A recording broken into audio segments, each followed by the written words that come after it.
Sabrina here. Happy Frugal Friday to you! For today's all drugstore tutorial, I wanted to do a look that was more natural looking, but still very soft and feminine. So I'm choosing to go with lighter colors on the eyes in this look, pairing it up with some nude lips, some bright cheeks, and we're going to keep the whole look very soft and natural. This is a great look for wearing to work, or even if you want to go out at night and you don't want to pack on a lot of color.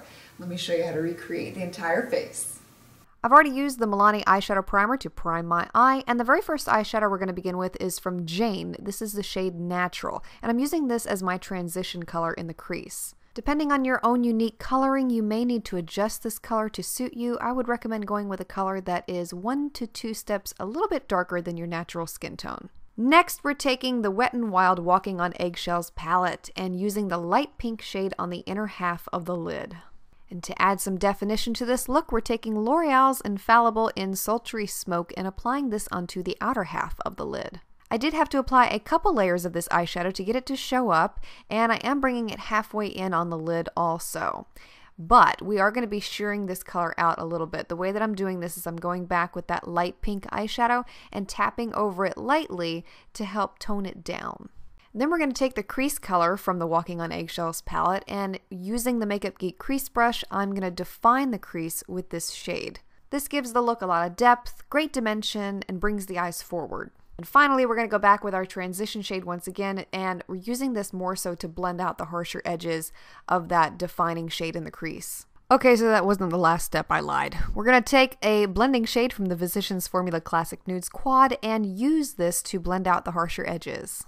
To define the eyes, I'm taking the Rimmel ScandalEyes brown eyeliner pencil and tightlining the upper waterline only. You really want to emphasize this area of the eyes. Go in between the lashes, rub a little bit of eye pencil there, deepen it up, really define it, and you can see the look that you get when you do that. It really emphasizes the eyes without having to line the lash line.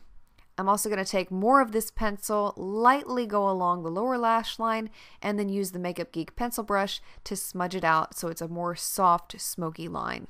Curling the lashes and setting them with a mascara. This is the Jordana Best Lash Xtreme. Great mascara for the price. And of course, who can be without falsies? I'm going to be using the Ardell Demi Wispies to complete this look. And those are your au naturel glamorous eyes. Inky, it is not dinner time. It is not. For my concealer, I'm using the LA Pro HD concealer and buffing this into the skin with a new brush from Icing that I picked up.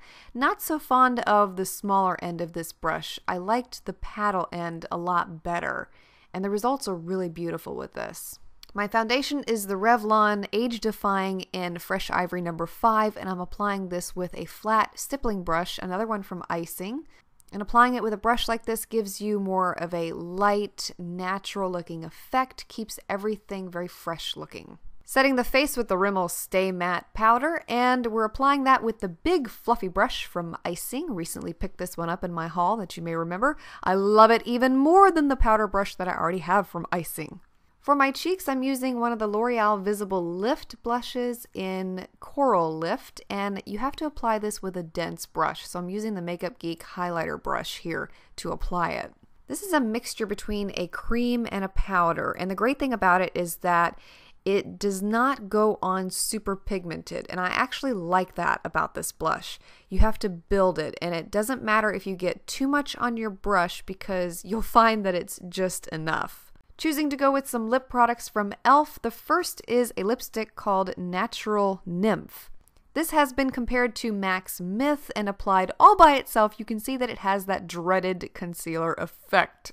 Oh, but we can fix it. And to do that, I'm going to be layering one of the e.l.f. Glossy glosses over it. And this is in Ballet Slippers. Combining these two lip products together creates a beautiful nude lip. It's perfect for those of us with fair skin, and I love this lip combination.